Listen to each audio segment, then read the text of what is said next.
नमस्कार, मी संदीप चव्हाण आणि आपण पाहताय टॉप न्यूज मराठी. आता सध्या सर्वत्रच आदिशक्तीचा जागर सुरू आहे. ही आदिमाया आदिशक्ती तुम्हा आम्हाला शक्ती, साहस, बळ आणि त्यासोबतच शौर्य देखील पुरवते. कारण कोणत्याही व्यक्तीला आपल्या अंगचे गुण जर प्रगट करायचे असतील तर त्याच्या अंतरी पहिल्यांदा प्रगट व्हावी लागते ती शक्ती आणि शौर्याची भूमिका. सध्या सर्वत्र याच दुर्गेच्या 9 रूपांचं पूजन सुरू आहे. शैलपुत्री, ब्रह्मचारिणी, चंद्रघंटा, कुष्मांडा, स्कंदमणा, कात्यायनी, कालरात्री, महागौरी, सिद्धिदात्री अशी ही 9 रूप. पण आजच्या आधुनिक युगामध्ये याच 9 रूपांना धरून अनुसरून अनेक महिला विविध क्षेत्रांमध्ये आघाडीवर दिसत आहेत. त्याचं कारण हेच की या आजच्या नवदुर्गा बनलेल्या आहेत. मग त्यामध्ये वैद्यकीय, शैक्षणिक, सामाजिक, राजकीय, सांस्कृतिक आदी विविध क्षेत्रांमध्ये इव्हन माध्यम हे क्षेत्र देखील आज याच महिलांनी व्यापलेलं आहे. त्याचं कारण हेच आहे की तिच्या अंतरी शौर्य, तिच्या अंतरी बळ याच अशा दुर्गेच्या माध्यमातून प्राप्त झालंय. आता वेगवेगळ्या दुर्गा आपण वेगवेगळ्या क्षेत्रातील या स्टुडिओमध्ये पाहिल्या. आज कोण आहे? मला खात्री आहे तुम्हाला उत्सुकता आहे. अगदी सुरुवात मी एका छोट्या प्रसंगानं करणार आहे आणि मग थेट मी त्या व्यक्तीपर्यंत, त्या नवदुर्गेपर्यंत तुम्हाला घेऊन जाणार आहे. एक तरुणी एका वृत्तपत्र कार्यालयाबाहेर आपली प्रेसनोट प्रसिद्ध व्हावी यासाठी काही काळ थांबते, वाट पाहते.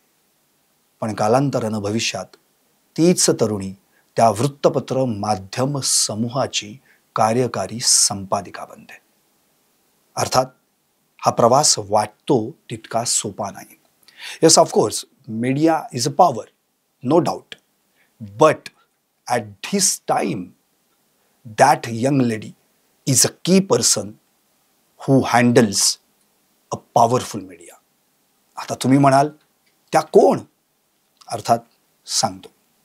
लोकाभिमुख पत्रकारिता, सामाजिक प्रश्नांवर सखोल विश्लेषण, हाती असलेल्या माध्यमांचा जबाबदारीनं आणि खुबीनं वापर आणि सर्वात महत्त्वाचं म्हणजे राजकीय घडामोडींना व्यापक सामाजिक संदर्भात आपल्या लेखणीतून आणि मुलाखतींच्या माध्यमातून प्रगट करणाऱ्या एक अशा अग्रणी समूहाच्या कार्यकारी संपादिका आज आपल्या स्टुडिओत आलेल्या आहेत. नाव सांगायची गरज नाही, कारण की महाराष्ट्रात सर्वात कमी वयाच्या संपादिका म्हणून त्यांचा गौरव केला जातो. तो बहुमान पटकावणाऱ्या सकाळ माध्यम समूहाच्या कार्यकारी संपादिका शीतल पवार. नमस्ते. नमस्कार. टॉप न्यूज मराठीमध्ये आपण आलात त्याबद्दल आपलं खूप खूप स्वागत. Thank you for having me. Madam, पहिलाच प्रश्न मला हाच आमच्या सगळ्या प्रेक्षकांच्या माध्यमातून विचारावा असं वाटतो की social engineering to human engineering हा प्रवास अचानक कसा काय, म्हणजे एवढा कसा काय ड्रास्टिक चेंज तुमच्यात झाला? खूप ऑब्व्हियस प्रश्न आहे खरं तर.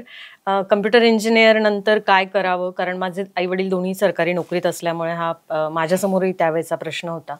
आणि माझं इन्क्लिनेशन समजून घेण्यासाठी मी करिअर काउन्सलर आणि या सगळ्यांची त्यावेळेस मदत घेत होते. तर आपणही कॉम्पिटेटिव्ह एक्झामच्या माध्यमातून सरकारी नोकरीचा पर्याय एक्सप्लोअर करावा असा पर्याय त्यावेळेस माझ्यासमोर होता. आणि त्यासाठी मी यजुर्वेंद्र महाजन सरांना भेटायला गेले. आणि मला वाटतं की आमच्या पहिल्या भेटीत अगदी पहिल्या 10-15 मिनिटातच सर म्हणाले की शीतल, तू हे नको एक्सप्लोअर करूस, आणि समाजशास्त्र आणि याच्यामध्येही लोक प्रोफेशनली शिकतात, त्यातही खूप उत्तम करिअर करतात, तर तू टाटा इन्स्टिट्यूट सारख्या संस्थेत एकदा जाऊन तो करिक्युलम बघून ये. त्यांनी गाईड केल्यावर मग मी आईवडिलांशी बोलले. मला आठवतं मी आणि माझे वडील आम्ही मुंबईला त्या कॉलेजला जाऊन आलो, बघून आलो, करिक्युलम समजून घेतला आणि त्यानंतर मी एंट्रन्स एक्झाम दिली. भारतभरातनं मुलं वेगवेगळ्या कोर्सेसना तिथे अप्लाय करतात. मी ठरवून सोशल वर्क हा विषय निवडला. त्यामध्ये पण खूप कोर एखाद्या ब्रांचमध्ये काम करावं एवढं त्यावेळेस ज्ञान नव्हतं, त्यामुळे थोडा वास्ट स्कोप असावा म्हणून मी community organisation and development practice असा विषय निवडला.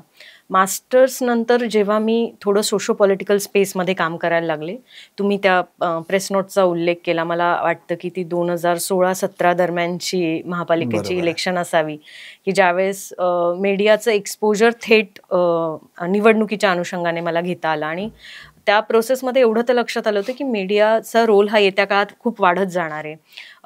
त्याच्यापूर्वी थोडंसं दिल्ली आणि बँगलोरमध्येही ह्या स्पेसमध्ये, सोशो पॉलिटिकल स्पेसमध्ये मी ऑलरेडी काम करत होते.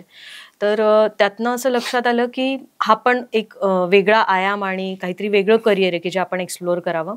आणि मी कायम स्वतःला फॉर्च्युनेट समजते की मला योग्य वेळी योग्य मेंटर मिळतात आणि त्यात माझं सौभाग्य ते की ते मला मिळतात आणि माझी हुशारी अशी की ते जे मला सांगतात ते मी ऐकते आणि ते मी अंमलात आणते.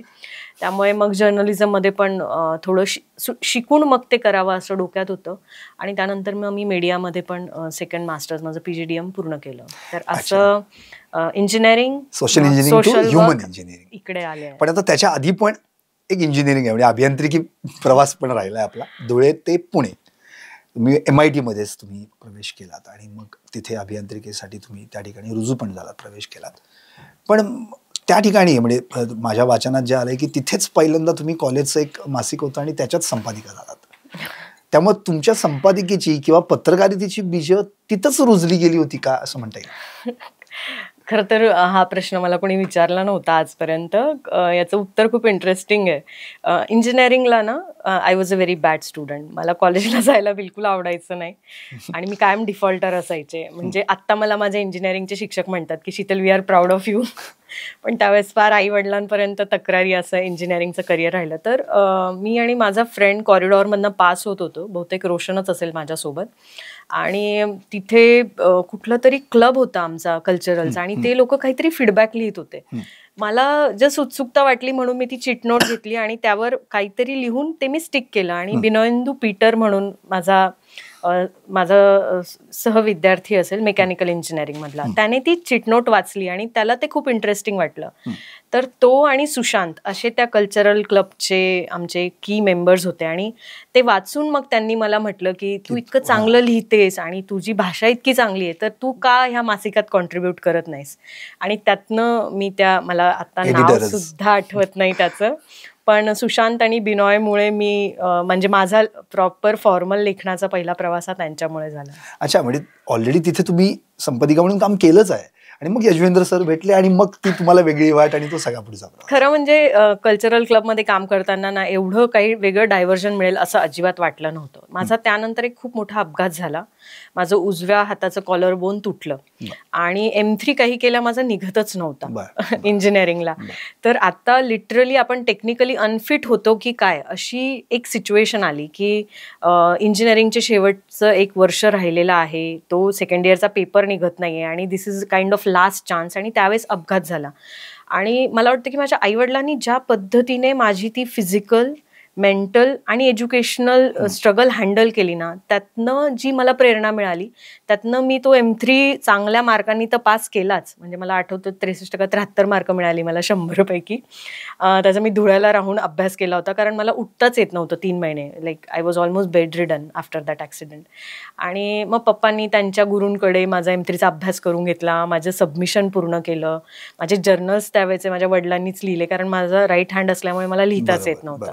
पण एक असतं ना की कधी कधी तुम्हाला एक ब्रेक हवा असतो तुमच्या लाईफमध्ये आणि त्याच्यानंतर काय होतं की तुम्ही खिळून बसता की विचार करायचा आहे मला आता काय हवंय. आणि तो ब्रेक त्याने मला विचार करायला लावलं की शीतल, तुला काय हवंय तुझ्या आयुष्यात? तुला अधिकारी व्हायचंय का? तुला 10 to 6 इंजिनिअरिंगचा जॉब करायचा आहे का? ते 3 महिने घरात बसले नसते ना तर तो विचार करायला जो वाव मिळायला हवा होता तो मिळाला नसता. मग तो विचार केला, मग त्यातनं एक दिशा तयार झाली की नाही, आपण इंजिनिअरिंगमध्येच रमणार नाही आहोत, आपल्याला माणसं आवडतात, आपल्याला सामाजिक कामाची आवड आहे, मग त्यातनं मग हे करून बघूयात का. म्हणून तो MPSC UPSCचा पर्यायाचा विचार झाला. मला वाटतं की तो ब्रेक मिळाला नसता तर कदाचित मी महाजन सरांपर्यंत पोहोचले नसते. म्हणजे means your right hand bone now it's your backbone असं आपल्याला असं म्हणता येईल. आणखी एक महत्त्वाचा मुद्दा म्हणजे जेव्हा तुम्ही सकाळ मीडिया ग्रुपमध्ये काम करण्यापूर्वी एक पद हँडल केलं होतं, एक्झिक्युटिव्ह कंटेंट क्युरेटर म्हणून. ते काय अजून ती संकल्पना म्हणजे अगदी उघडपणे सगळ्यांना कळाली. What is the difference between editor and curator? मी सकाळमध्ये जॉईन झाले ते मॅनेजमेंट ट्रेनी म्हणून जॉईन झाले. माझ्या सुरुवातीच्या जॉबचा फोकस पूर्ण प्रोडक्ट रिसर्च, प्रोडक्ट डेव्हलपमेंट असा होता. म्हणजे मी कायम मीटिंगमध्ये म्हणते की हे आपल्याला वर्तमानपत्र, मग ती सँक्टिटी, व्हॅल्यूज असंच डायरेक्ट जर्नलिझममध्ये शिकवायला जातात. मला वाटतं की सकाळमध्ये माझ्या नोकरीचा भाग हा प्रोडक्ट डेव्हलपमेंट असा असल्यामुळे for me it's a product, की ज्याला एक मार्केटमध्ये व्हॅल्यू आहे, ज्याला एक किंमत आहे, जे एका ग्राहकाला विकत घ्यायचंय. त्यामुळे त्याचा फक्त मॉरल, एथिकल असाच प्रवास न बघता त्याच्या कॉस्टपासून आणि प्रोडक्ट मार्केट असा माझा मीडियाचा प्रवास राहिला. त्यामुळे मला वाटतं की इतरांपेक्षा माझ्या रोलमध्ये ते थोडंसं सुरुवातीपासून एक वेगळेपण राहिलेलं आहे. जेव्हा मी एडिटोरियल डिपार्टमेंटमध्ये कामाला सुरुवात केली, माझ्या त्या मॅनेजमेंट ट्रेनीचा रोल पूर्ण केल्यानंतर, त्यावेळेस माझं पहिलं डेझिग्नेशन होतं ते कंटेंट क्युरेटरचं. तर क्युरेटर आणि एडिटरमध्ये फरक काय की ट्रेडिशनली एडिटर काय करणार की माझ्यासमोर आलेले हे शब्द त्यांना एका साच्यामध्ये बसवून त्याचं एक डिझाईन लोकांपर्यंत प्रोड्यूस करणं हा प्रिंटच्या एडिटरचा रोल आहे. तो विविध पैलूंना सेवा देणार आहे असं आपण, आणि खूप कंटेंट स्पेसिफिक. पण आता आपण मल्टीमीडियामध्ये जेव्हा काम करतोय, विशेषतः सकाळ सारखा माध्यम समूह की जे टीव्हीमध्ये आहेत, डिजिटलमध्ये आहेत, प्रिंटमध्ये आहेत. प्रिंटमध्ये पण मासिक म्हणून वेगळा विचार केला गेला पाहिजे, दैनिक म्हणून वेगळा विचार केला पाहिजे. दैनिकाचा विचार करताना टॅब्लॉइड आकारातल्या दैनिकाचा तुम्हाला वेगळ्या पद्धतीने विचार करायला लागतो, ब्रॉडशीट आकारातल्या दैनिकाचा तुम्हाला वेगळ्या पद्धतीने विचार करायला लागतो. याचं नुसतं म्हणजे कंटेंट म्हणूनच फरक नाही, याचं अंकगणित पण वेगळं आहे. त्यामुळे मला वाटतं की तो जो रोल अभिजित सरांनी डिफाईन केला होता त्याच्यामध्ये ह्या सगळ्या याला न्याय देऊन त्याचं आर्थिक गणित, अंकगणित पण समजून घ्यायला पाहिजे, त्याचं मार्केट सेगमेंट समजून घ्यायला पाहिजे, त्याचं प्रोडक्ट डिझाईन समजून घ्यायला पाहिजे. आणि अशा अर्थाने आपण काही वेगळ्या पद्धतीने इंटिग्रेटेड अप्रोचमधनं काही डिलिव्हर करू शकतो का, असा तो विचार होता. त्याच्यामधनं आम्ही इंटिग्रेटेड न्यूज रूम डिलिव्हर केल्या. त्यातनं ई सकाळ खूप एका वेगळ्या पद्धतीने उभा राहिला. आता पूर्ण एक इंडिपेंडंट टीम आणि सेटअप आमची डिजिटल विंग रन करतं. तसेच आम्ही पूर्ण नाविन्यपूर्ण प्रयोग टीव्हीच्या याच्यामधनं केले. आणि मला वाटतं की याच्यातलं सगळ्यात सुंदर पण काय की ते करायला आम्ही घेतलं म्हणून आम्ही ते आमच्यापाशी धरून नाही ठेवलं. It was very easy to hand it over. मला वाटतं की हे त्या रोलचंच वेगळेपण होतं की ते स्ट्रक्चर तयार करून ती एक नवीन प्रोसेस लावून ते तुम्ही त्यातल्या तज्ज्ञाला हँड ओव्हर करणं की ते त्याची पुढची जबाबदारी घेतील. तर तो एक पर्याय होता. आणि त्यानंतर मी ठरवून थोडं प्रिंटला राहिले, कारण माझ्या मुलाच्या जन्मानंतर मला त्याला वेळ देता येणं शक्य व्हावं. That was my choice. अच्छा, आता ॲक्च्युली म्हणजे सोशल इंजिनिअरिंग त्यावेळी तुमचा विविध NGOsची पण संबंध आला आणि त्यातूनच तुमच्या सामाजिक उपक्रमांना पण सुरुवात झाली. म्हणजे आपण जसं तुम्ही आता मगाशी सांगितलं की टाटा इन्स्टिट्यूट सोशल सायन्समध्ये तुम्ही सामाजिक अभ्यास केलेला आहात, त्याचाच तुम्ही नंतर मग त्यातनं विविध सामाजिक सराव, सामाजिक समस्या किंवा विविध सामाजिक मुद्दे, वास्तव याबद्दल पण तुम्ही संशोधन केलं. तर ती जी सामाजिक जाणीवा जागृत होण्याची भूमिका आहे ती तिथे निर्माण झाली का, जी आता कुठेतरी तुमच्या लेखनामध्ये दिसते मला, शीतल राईट्स? नक्की.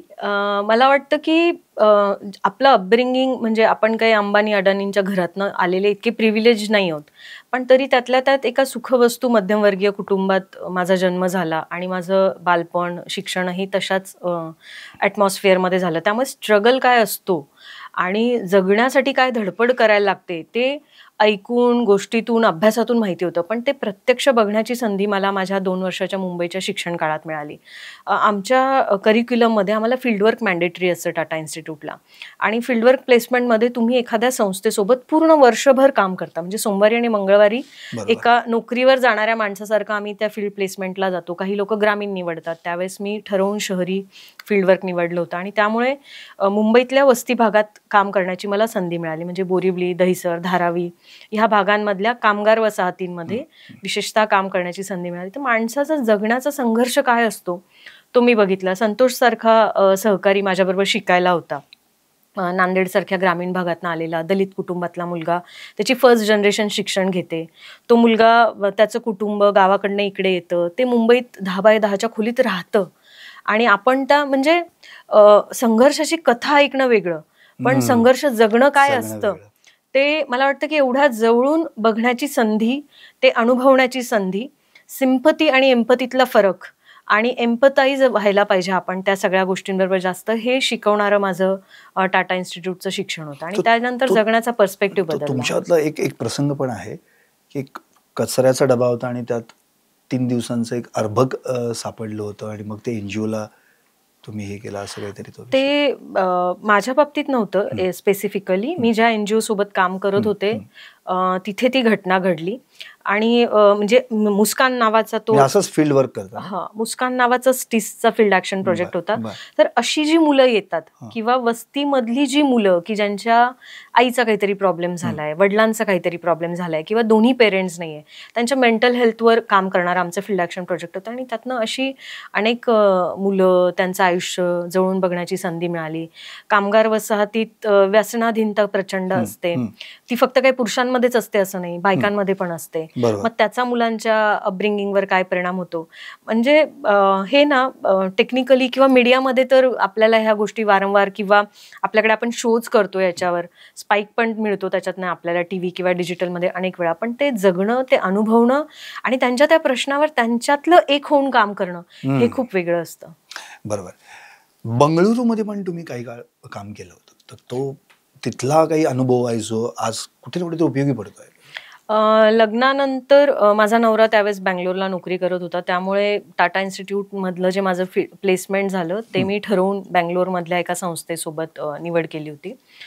माझं जे तिथलं ते स्टार्टअप होतं सोशल ॲक्शनमध्ये काम करणारं आणि मायक्रो फायनान्समध्ये आम्ही काम करत होतो. छोट्या रकमांची कर्ज देऊन आम्ही काम करत होतो. त्यातला अनुभव असा होता ना की आत्ता काल परवाच मी कोणाला तरी म्हटलं, अरे आजकाल 500 रुपयात काय होतं. म्हणजे पूर्वी असायचं ना की 100 रुपयात 5 रुपयात काय होतं, 10 रुपयात काय होतं. आता खरंच आपण अशा काळात आलोय की 100-500 रुपयामध्ये पण किराणा किंवा बाजारात गेलो तर भाजीच्या दुकानात 500ची नोट कधी खर्च होते ते आपल्याला कळत नाही. आता तर नोटा पण नाही, जीपेच करतो आपण. तर ह्या सगळ्या याच्यामध्ये 2000 रुपयाचं एक छोटंसं कर्ज एखाद्या बाईच्या जगण्याचं गणितच बदलून टाकतं. हे म्हणजे त्यातला मेजर रोल तो होता. पण तो जो रोल होता ना तो पण पुन्हा तिथे प्रोसेसेस डिफाईन करायला मिळाला. म्हणजे समाजशास्त्र मी शीतल आमटेच्या वेळेस ते ज्यावेळेस त्यांच्या एनजीओवर टीका झाली त्यावेळेस लिहिलं होतं की तिथे फक्त भावनांचा खेळ नसतो, त्या काही 4 इमोशनल स्टोरीज डिलिव्हर करणं नसतं, ते शास्त्र आहे प्रॉपर आणि त्याच्यामध्ये खूप साऱ्या प्रोसेसेस, त्याच्यामध्ये पण खूप सारं सायन्स इन्व्हॉल्ड आहे.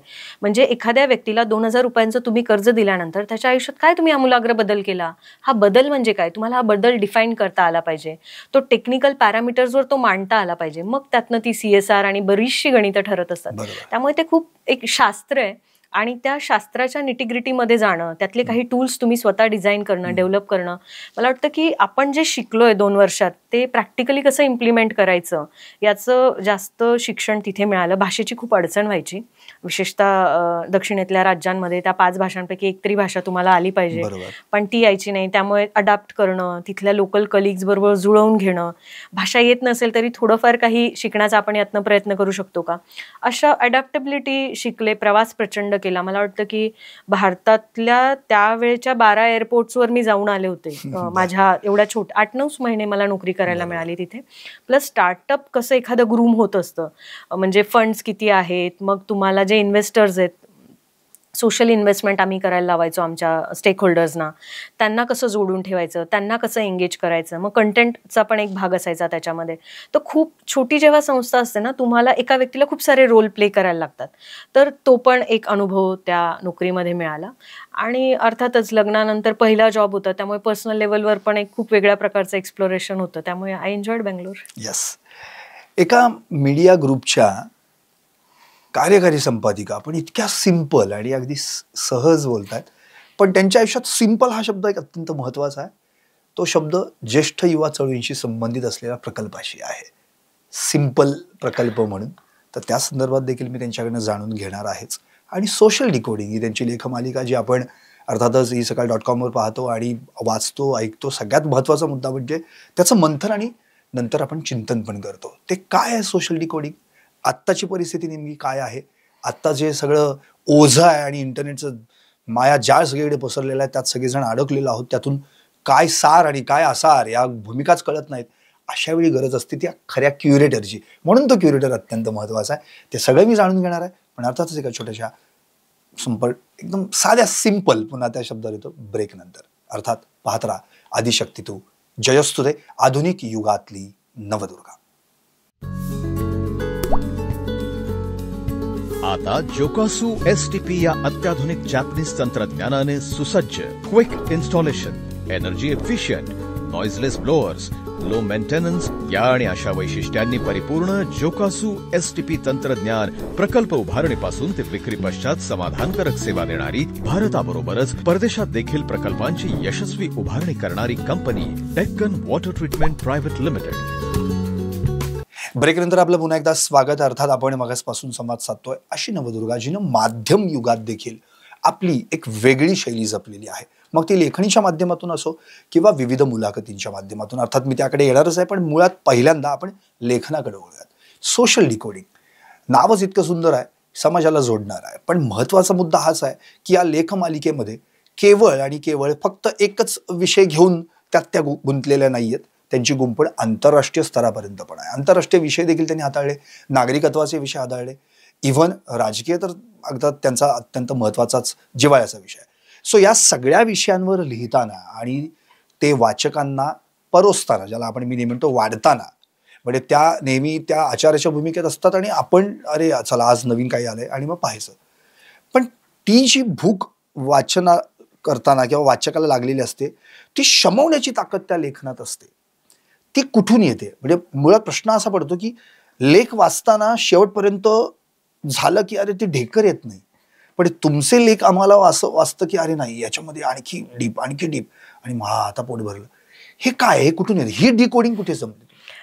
सगळ्यात आधी थँक्यू की तुम्ही एवढं कौतुक केलं माझ्या लेखनाचं.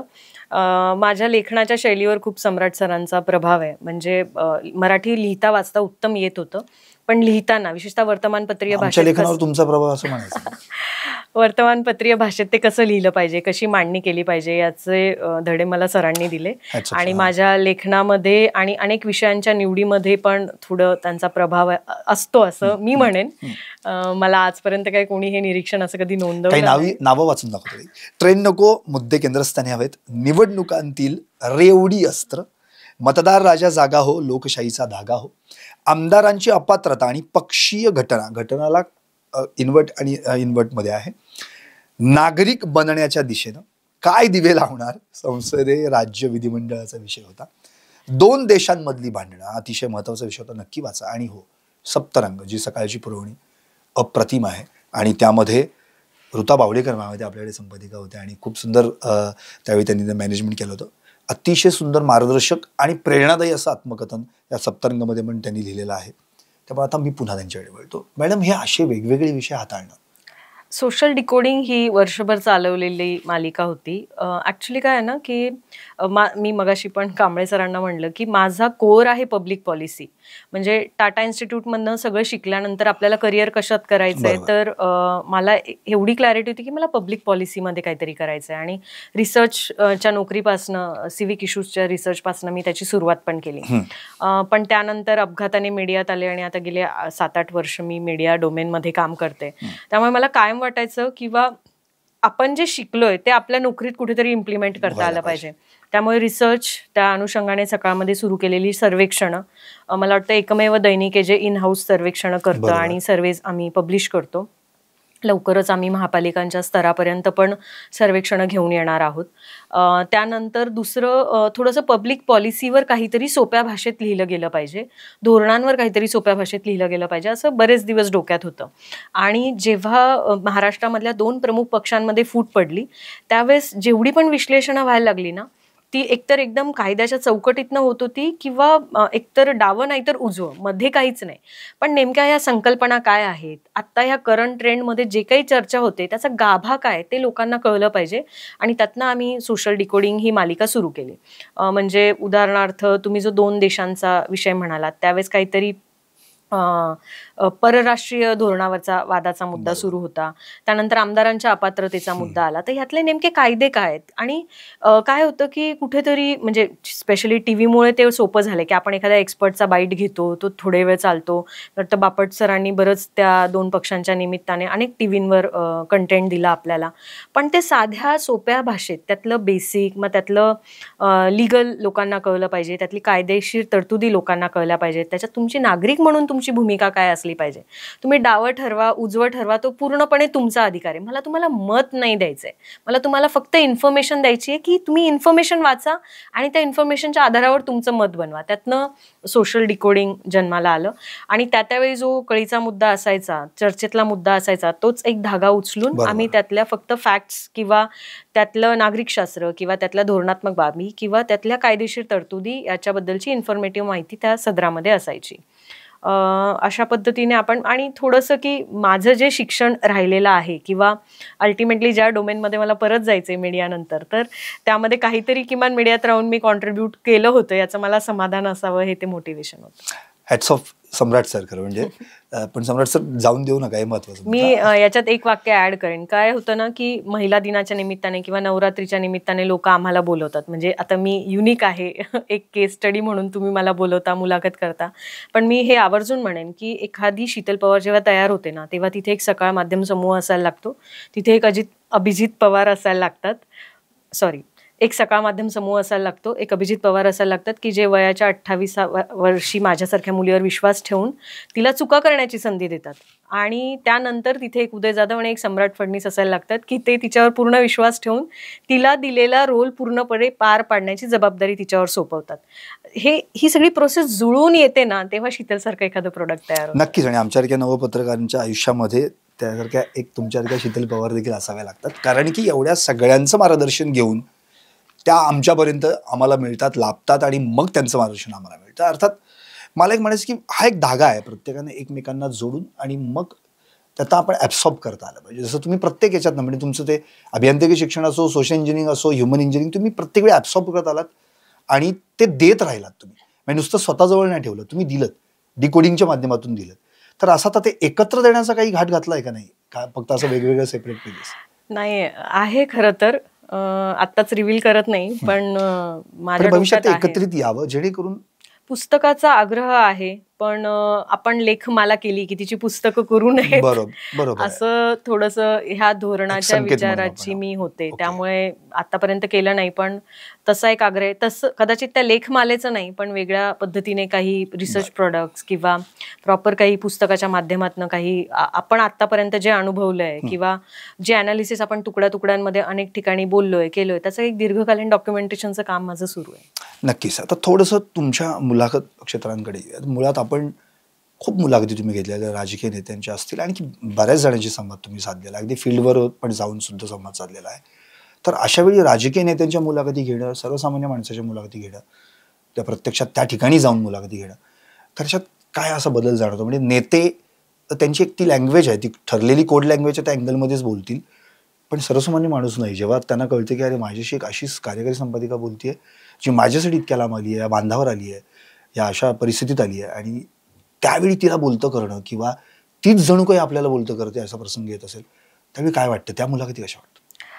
खरं तर माझ्या कामाचा रोल हा कधीही ऑपरेशनल रिपोर्टिंग किंवा डेस्क असा राहिलेला नाही. म्हणजे मीडियामध्ये कायम मी एका मॅनेजमेंट लेवलवरच काम करत आले, पण माझ्या कामाची आवड आणि त्यातली बरी गती यामुळे मी थोडंसं लेखन आणि तुम्ही म्हणालात तसा मुलाखतींचाही काही भाग माझ्या कामाच्या निमित्ताने पार पाडते. त्याच्यामध्ये बऱ्यापैकी राजकीय मुलाखती असा कल असतो आणि थोडं सोशल किंवा मग कधी कधी बिझनेस यामध्ये लोकांशी संवाद साधायला मला आवडतं. मुळातच लोकांशी बोलायला मला खूप आवडतं. त्यातनं काय होतं ना की तुम्हाला म्हणजे मुलाखत करताना विशेषतः जर विषय ठरलेला असेल तर ठीक आहे, पण तो एखाद्या माणसाला एक्सप्लोर करण्याचा प्रवास असतो. मग कधी कधी म्हणजे कॅमेरा समोर आहे का नाही हा भाग खूप गौण आहे, पण त्यातनं तुम्हाला जो माणूस कळतो, मग तो राजकीय नेता असू दे किंवा सर्वसामान्य माणूस, त्याचा प्रत्येकाचा जगण्याचा आनंद आहे, त्याच्या प्रत्येकाच्या जगण्याचं एक दुःख आहे आणि त्याच्या प्रत्येकाच्या जगण्याची एक प्रक्रिया आहे. मी माझ्या प्रत्येक संवादामध्ये ना ती प्रक्रिया टिपण्याचा प्रयत्न केलाय. मग त्यामुळे समोरचा माणूस कोण आहे, म्हणजे विशेषतः ओडिसामध्ये मी मीडियामध्ये नोकरी करण्याआधी जेव्हा फील्डवर्क करत होते, तिथे तर मला त्या नक्सल भागातल्या शेतकऱ्यांची भाषा पण माहिती नव्हती. म्हणजे जल जंगल जमीन त्या संघर्षामधल्या लोकांशी संवाद साधताना पण त्यांचं स्ट्रगल, त्यांना काय वाटतं, त्यांना शिक्षणाबद्दल काय वाटतं, तिथल्या महिलांना सुरक्षिततेबद्दल काय वाटतं, हे जेव्हा तुम्ही त्यांच्याशी बोलायला लागता, तुम्ही त्यांच्या सोबत राहून ते जगायला लागता ना, तर मला वाटतं की कंटेंट क्रिएशनपेक्षा ना त्यांचा विश्वास मिळवण्याची जी प्रक्रिया आहे ना त्याच्याने जाम मजा येते. आणि जेव्हा त्या माणसाचा तुमच्यावर विश्वास बसतो, म्हणजे मी ज्याही माणसाची, राजकीय माणसाची मुलाखत घेतली, मला एवढं पक्क माहिती होतं की आज या माणसाने त्याला माझ्याकडे पूर्ण सोपवलेलं आहे आणि याला एवढं नक्की माहिती की शीतल मला अडचणीत आणणार नाही, मी त्या विश्वासाला तडा जाणार नाही, याची पूर्ण काळजी घेते. मग ती व्यक्ती राजकीय असो की सर्वसामान्य, त्याचाही स्पेस आहे तो त्याला मिळालाच पाहिजे. कारण विश्वास खूप महत्वाचा आहे मीडिया म्हणजे एखादी गोष्ट सांगायची, कोणाला सांगू नये म्हणून, आणि तीच त्यांनी एक्सप्लोर करायची, असा तो विषय झाला. नक्कीच. आता थोडंसं आपण आपल्याच माध्यमाकडे येऊयात. उदाहरणार्थ मीडिया, काय म्हणजे दिसतो छोटा शब्द पण तो छोटा नाही, फार मोठा आहे. आणि मीडिया पॉवर असं मी मगाशी म्हणालो. मला असं म्हणायचं की याची जी छोटी छोटी छोटी अंग आहेत, मग आता तर डिजिटल स्वरूपामध्ये ते आलेलं आहे. प्रिंटर सगळ्यात सुरुवातीपासूनच आहे, डिजिटल आलं, त्यात सुद्धा त्याची वेगवेगळ्या ब्रँचेस आल्या. अशा तर तुम्ही आता प्रत्येक ह्याच्यावर तुम्ही स्वतः हँडल करत आहात आणि मार्गदर्शन पण करता तुम्ही सगळ्यांना, अनेक जण काम करतायत. तर ती जी छोटी छोटी आहेत पुटं आपण त्याची म्हणू, पण ते छोटं आपल्यासाठी वाटत असलं तर ते पब्लिकसाठी फार मोठं आहे. रील, अख्खा दिवस तरुण सगळे रीलवर घालवतात, काही तरुण वेब पोर्टलवर घालवतात आपला दिवस, काही तरुण व्हॉट्सअपवर घालवतात. तर मला असं म्हणायचं की या पुटांमध्ये जर ही सगळी आपण आजची युवा पिढी अडकवून टाकली तर त्याला इंटरनेट, आपण ज्याला माहिती महाजाल म्हणतो, तो त्याला त्या जाळ्यातनं सुटका कधी होईल त्याची, किंवा त्याची प्रत्येक अंग त्याला कधी कळते? मला वाटतं की याच्यातनं सुटका करण्यापेक्षा ह्या सगळ्या गोष्टींचा, म्हणजे तुम्ही जे काही बोललात ते तुम्ही युजर हॅबिट्सबद्दल बोलताय. शेवटी हा सगळा तुमच्या माझ्यासाठी माध्यमात काम करताना हा युजर आहे. मग तो कधी कंटेंट कन्झ्युम करतोय, मग तो कधी टेक्स्टमध्ये करतोय, कधी व्हिज्युअल्समध्ये करतोय. आणि ह्या त्यांना आपल्या माध्यमातनं, म्हणजे एक काय म्हणूयात, एक प्लॅटफॉर्म आहे. मग तो कधी फेसबुक आहे, गुगल आहे, इंस्टाग्राम आहे, आणि आपण कंटेंट क्रिएटर्स आहोत सगळे. मग त्याच्यामध्ये एक सोशल मीडियाचा इन्फ्लुएन्सर पण येतो, तुमच्यासारखं एखादं चॅनल पण येतं, आणि माझ्यासारखा एखादा माध्यम समूह पण येतो. आपण सगळे क्रिएटर्स आहोत. सो प्लॅटफॉर्म आणि क्रिएटर्स ह्या युजरला एक सवय लावतायत, ती तुमच्या माझ्या कंट्रोलच्या पलीकडे. आपण आत्ता काय, आपल्या ताब्यामध्ये काय, आपल्यामध्ये हे कंटेंट क्रिएशन आपल्या ताब्यात आहे. मला वाटतं की इथे एथिकल, इथे व्हॅल्यूज, इथे ॲक्युरेट इन्फॉर्मेशन, इथे कस्टमायझेशन, इथे आपण असे काय प्रयोग करू शकू की त्या हॅबिटमध्ये आपण काही, त्या सवयीमध्ये आपण काही वाईट तर पेरत नाहीये ना, याची काळजी आणि याची नैतिक जबाबदारी जर आपण घेतली तर मला वाटतं की ह्या सगळ्या गोष्टींना, अडचणी, प्रॉब्लेम्स असं न बघता आपलं किमान एक कर्तव्य म्हणून पहिली स्टेप आपण पार पाडूयात. मग याचा अतिवापर किंवा त्यातनं येणारे दुष्परिणाम हा पूर्ण वेगळा भाग आहे. त्याच्यावर खूप वेगळ्या पद्धतीने काम केलं गेलं पाहिजे. आणि मला वाटतं की हळूहळू समाज म्हणून पण ती इकोसिस्टीम आता तयार व्हायला लागलीत. म्हणजे मुक्ता चैतन्य म्हणून ज्या इन्फ्लुएन्सर आहेत त्या याच्यावर सातत्याने अवेअरनेस क्रिएट करताना दिसतात. आनंद नाडकर्णींसारखी लोक याच्यावर बोलताना दिसत आहेत. आणि इतरही माझ्या माहितीतले, म्हणजे विद्याधर बापट सर असतील किंवा आणि एक काउन्सलर आहेत, ते सातत्याने खूप सारे पॉडकास्ट आता याच्यावर यायला लागलेले आहेत. तर ही सगळी लोक याच्यावर त्यांच्या त्यांच्या क्षमतांमध्ये बोलत आहेत. आणि मला वाटतं की समाज म्हणून पण ती एक इकोसिस्टीम तयार व्हायला लागली की जी त्या सवयीला स्ट्रीमलाईन करणार आहे. पण मीडिया म्हणून आपला याच्यातला रोल आहे तो त्या कंटेंटवर काम करण्याचा.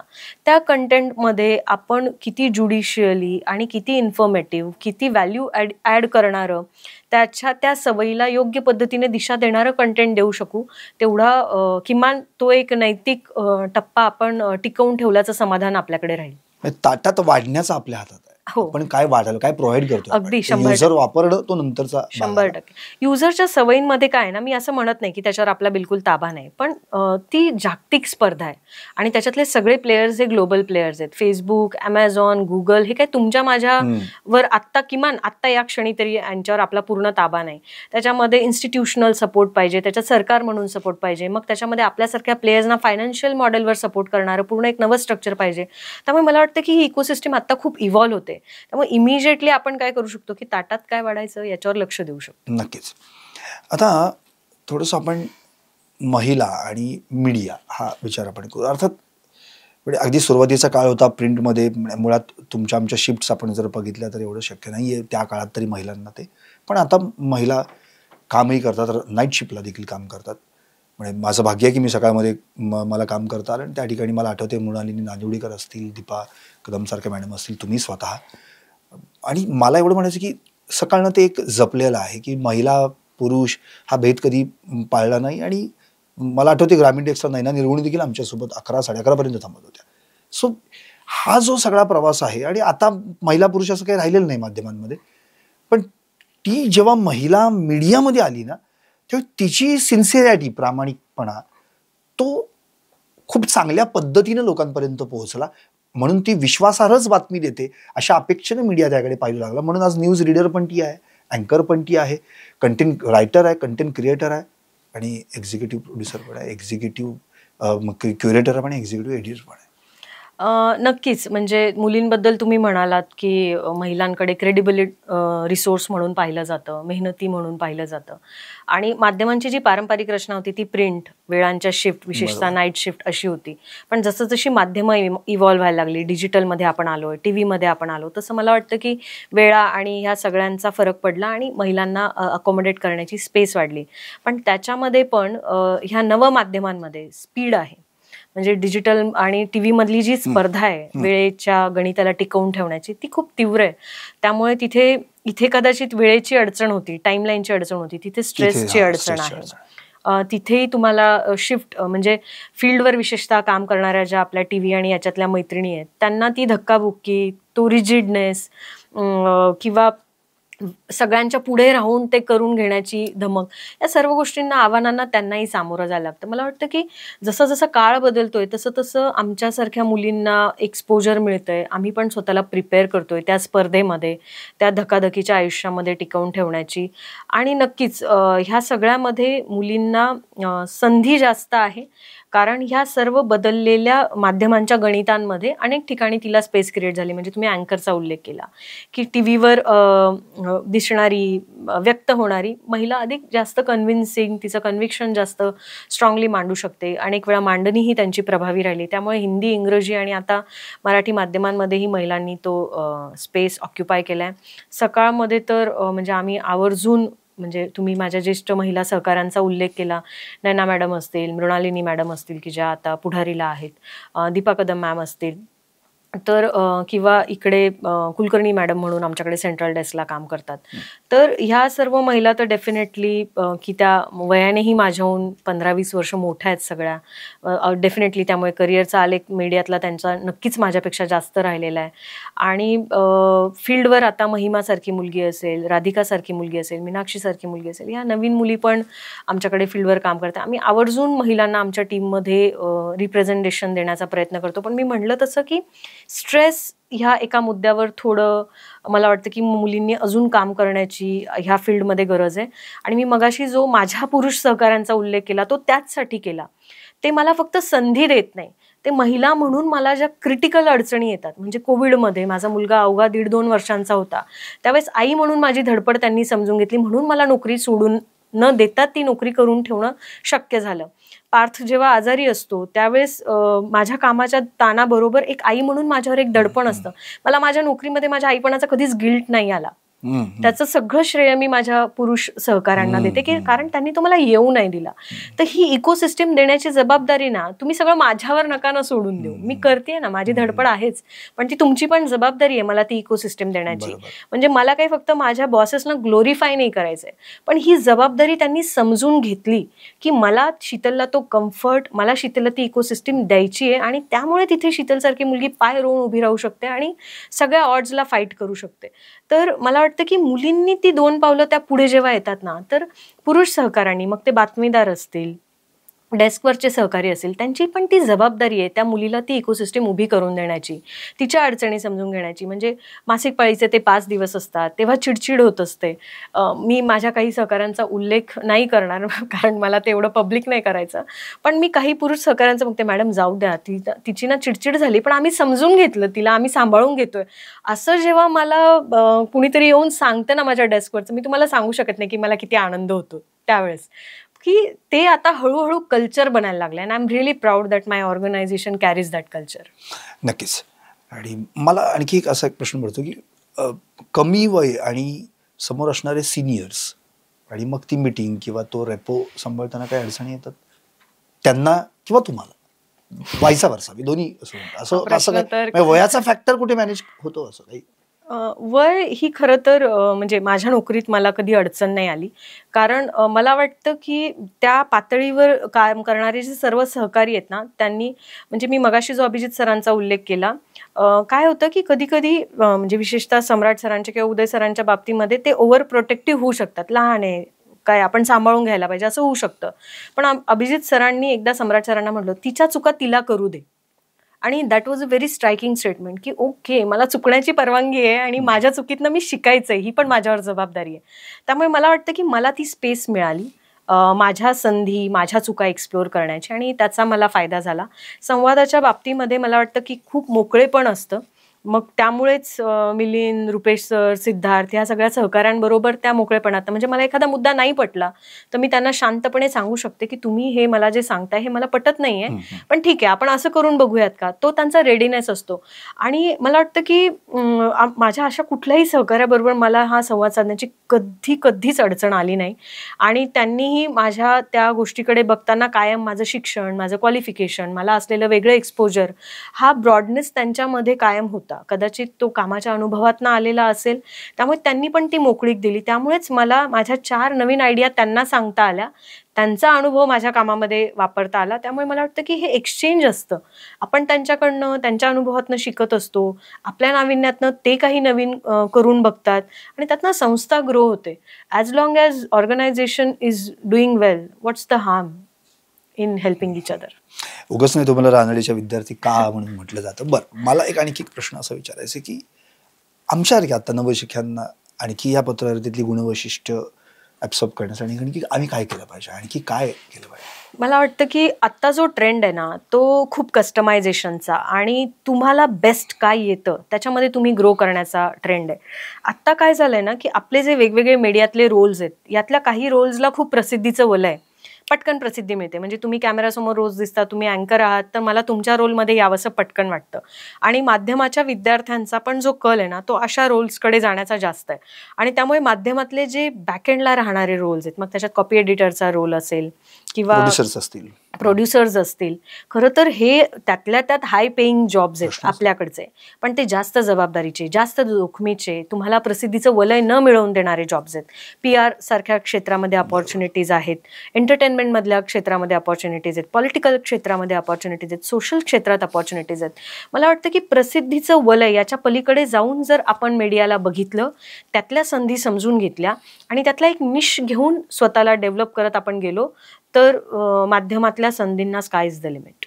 बरोबर. आता अगदी एक शेवटचे 1-2 प्रश्न. What are the future plans? मीडियालाच धरून मी म्हणतोय, म्हणजे याच फील्डमध्ये आता काही फ्युचर प्लॅन्स आहेत. जसं तुम्ही मगाशी सांगितलं की मी मीडिया नंतर गुंडाळून मग पुन्हा मी माझ्या आवडत्या विषयाकडे जाणार, तर मी सम्राट सरांना सांगणार तसं काही करू नका, त्यांना करायला लावू नका. पण काय मीडियातले काय प्लॅन्स? मीडियामध्ये मी जे तुम्हाला म्हणली की एखाद्या कोअरमध्ये स्वतःचं निश डेव्हलप करून आपण काही करता आपण जायला पाहिजे, असं आत्ताचा ट्रेंड दिसतोय. मग ट्रेन द ट्रेनर प्रोग्राम्स त्याच्यातनं गुगल किंवा मोठे प्लेयर्स करतायत. याच्यामध्ये आपल्या टीमला, विशेषतः रिपोर्टिंगमधल्या टीमला खूप संधी आहे. फीचर किंवा नॉन न्यूज डेस्कला एक खूप वेगळ्या पद्धतीने त्यांचं पोटेन्शियल एक्सप्लोअर करण्याची एक संधी आहे. तर यातले काही प्रयोग खूप वेगळ्या पद्धतीने, म्हणजे सकाळमध्ये आम्ही एनिवे दरवर्षी आमचं ते दरवर्षाचा ॲन्युअल प्लॅन आणि ह्या सगळ्यामध्ये ते एक्सप्लोअर करत असतो. तर असे काही प्रयोग थोडे माध्यमांमध्ये करून बघायचे. पब्लिक पॉलिसी आणि सर्वेच्या क्षेत्रात आणि काही नवीन प्रयोग आपल्याला ह्या मीडिया स्पेसमध्ये करता येतील का, याच्यावर पण मी काम करते. आणि मी म्हणाले तुम्हाला मगाशी तसं की डॉक्युमेंटेशन कडे हळूहळू आपल्याला काय कोर्स शिफ्ट करता येईल. आणि आत्ता ना मीडियामध्ये, आता तुम्ही सगळेच माझे प्लॅन मला इथे सांगायला लावले तर कसं व्हायचं. शेवटी आपण हा व्यवसाय पण आहे ना, त्यामुळे मी सगळंच नाही रिव्हील करू शकत. पण नेटवर्किंग, लॉबिंग, प्लॅटफॉर्म्स, ह्या सर्व गोष्टींमध्ये आमूलाग्र बदल होत आहेत. आणि जर माझ्यासारख्या इतकं डायव्हर्स शिक्षण घेऊन इतक्या कमी वयात इतकी उत्तम संधी मिळालेल्या मुलीने हे एक्सप्लोअर करून नाही पाहिलं, तर मग मी मीडियात येऊन काय केलं असं मला गिल्ट वाटायला नको. त्यामुळे ह्या डॉक्युमेंटेशन आणि ह्या सर्व गोष्टींवर येत्या काळात मी काम करणार आहे. नक्कीच. आणि आता अगदी शेवटचा संदेश किंवा सल्ला तुम्ही आता या मीडियामध्ये येऊ घातलेल्या ज्यांना असं वाटते की नाही आम्हाला यायचं या फील्डमध्ये, मुली असतील, तरुण असतील, मुलं असतील, त्यांच्यासाठी काय एक तुम्ही असं सांगाल की बाबा हे चांगलं आहे, उत्तम आहे, पण काय असलं पाहिजे, त्यांच्याकडे काय असलं पाहिजे? कुठल्याही म्हणजे ह्याच फील्डमध्ये नाही पण कुठल्याही फील्डमध्ये जाताना ना तुमचा पुढच्या 5 वर्षांच्या करिअरच्या मॅपमध्ये क्लॅरिटी पाहिजे असं मला वाटतं की एक्झॅक्टली आपल्याला काय हवं आहे आणि तुमच्या करिअर प्रायोरिटीज काय. म्हणजे मी जेव्हा मीडियामध्ये आले तर एका सधन कुटुंबाचा आजही भाग असल्यामुळे पैसा ही माझी कधीच प्रायोरिटी नव्हती. त्यामुळे प्रयोगशीलतेला मला खूप वाव देता आला. त्यामुळे मला वाटतं की आपल्या प्रायोरिटीज ठरवल्या तर मीडियातला तुमचा रोल तुम्हाला निवडायला सोपं जाईल आणि मग तुमच्या प्रायोरिटीज फायनान्शियल ज्या अनेकांच्या असतातच असाव्यातही तर तुमची प्रायोरिटी ती आहे तर मग त्याचं स्केल तुम्ही काय बघताय.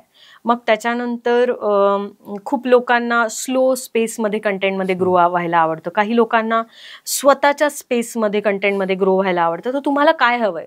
You want to grow along with the brand, you want to make yourself a brand. तर मला वाटतं की आपल्या प्रायोरिटीजमध्ये आधी क्लॅरिटी आणा आणि त्यानंतर तुम्ही तुमची मीडियाची चॉईस निवडा.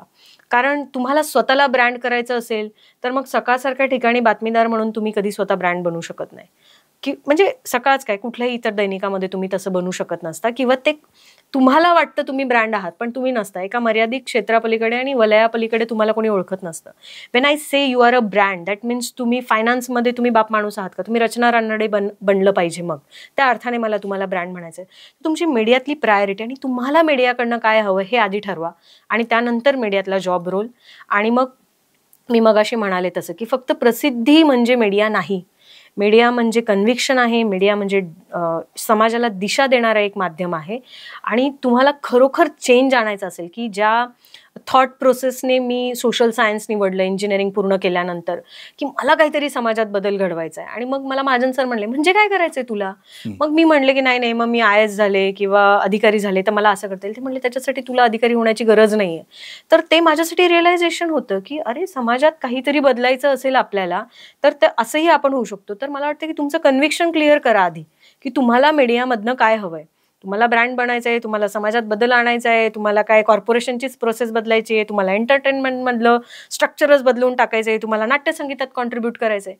डिसाईड व्हॉट यू वॉन्ट आणि मग तुम्ही तुमचं मीडियातलं पद निवडा, मग तुम्ही मीडियातला तुमचा प्लॅटफॉर्म निवडा आणि मग बाकी गणित of they fall in place. नक्कीच खूप छान वाटलं. खूप सुंदर प्रत्येक प्रश्नाला अगदी म्हणतो ना आपण मुद्देसूद उत्तरं दिली. महत्त्वाचा मुद्दा म्हणजे मॅडमनी सगळ्या याच्यातलं जर आपण सार काढलं म्हणजे आपण एक नेहमी म्हणतो की सारतेची घ्यावे असारते जाणून त्यागावे. सारतेची घेऊ नये, सारतेची घ्यावे. सार ह्याच्यातलं इतकंच सांगतो की तुम्हाला या फील्डमध्ये यायचंय तर पहिल्यांदा तुम्हाला काय बनायचंय, तुम्हाला कुठल्या प्लॅटफॉर्मवर काम करायचंय, तुम्हाला नेमकं काय साधायचंय आणि मग त्या क्षेत्राचा विचार करायचा. आता फक्त मीडियाच नव्हे इतर कुठल्याही क्षेत्राचा. दुसरी गोष्ट कन्व्हिक्शन असलं पाहिजे. आपण ज्या फील्डमध्ये जातो म्हणजे कोणतेही रादर कुठलंही क्षेत्र असो त्यात आपण एक तर डिवोशन तर असलंच पाहिजे. आणि सगळ्यात महत्त्वाचा मुद्दा म्हणजे हे सगळं करत असताना इंटरनेटचा जो काही जमाना आहे त्या जमान्यामध्ये भले आम्ही आता प्रोव्हाइड म्हणून असतो पत्रकारिता क्षेत्रात आहोत म्हणून पण युजर्स जे आहेत त्यांच्या ताटात आपण काय वाढलं पाहिजे हे मात्र आम्हाला कळलं पाहिजे. आणि त्यांच्या सवयी काय आहेत त्या जाणून घेऊन त्यात त्यांना वाईट सवयी नाही लागणार ना याकडे पण लक्ष द्यायला पाहिजे.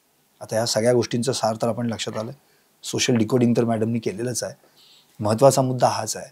अत्यंत कमी वयात या पदापर्यंत जाणं मी मगाशीच म्हणालो एवढं सोपं नाही. पण त्यासाठी अर्थातच मागे देखील एक बोन असावा लागतो जो बॅकबोन बनतो. अर्थात त्यामध्ये बरेचसे सहकारी देखील येतात. त्यांचे बळकट हात, त्यांनी दिलेली प्रेरणा, आईवडिलांची साथ आणि सगळ्यात महत्त्वाचं म्हणजे डिव्होशन. या सगळ्या गोष्टी जुळून आल्यानंतर असं व्यक्तिमत्व घडतं. नाव सांगायची गरज आहे नाही तरी सांगते जाताना एवढंच म्हणतं आधुनिक या युगातली नवदुर्गा शीतल पवार. पाहत राहा टॉप न्यूज मराठी. आपला महाराष्ट्र, आपली बातमी. तुमची car, electric panel, data server आगीपासून सुरक्षित आहे का? नाही? मग आजच बसवा F protect temperature activated fire suppression device. यामध्ये आहे eco friendly non toxic pressurised liquid जे आग लागल्यास क्षणार्धात ॲक्टिवेट होऊन आगीवरती मिळवते नियंत्रण. बसवण्यास अतिशय सोपे आणि सुटसुटीत. टेकालिपचे एक दर्जेदार उत्पादन एफ प्रोटेक्ट.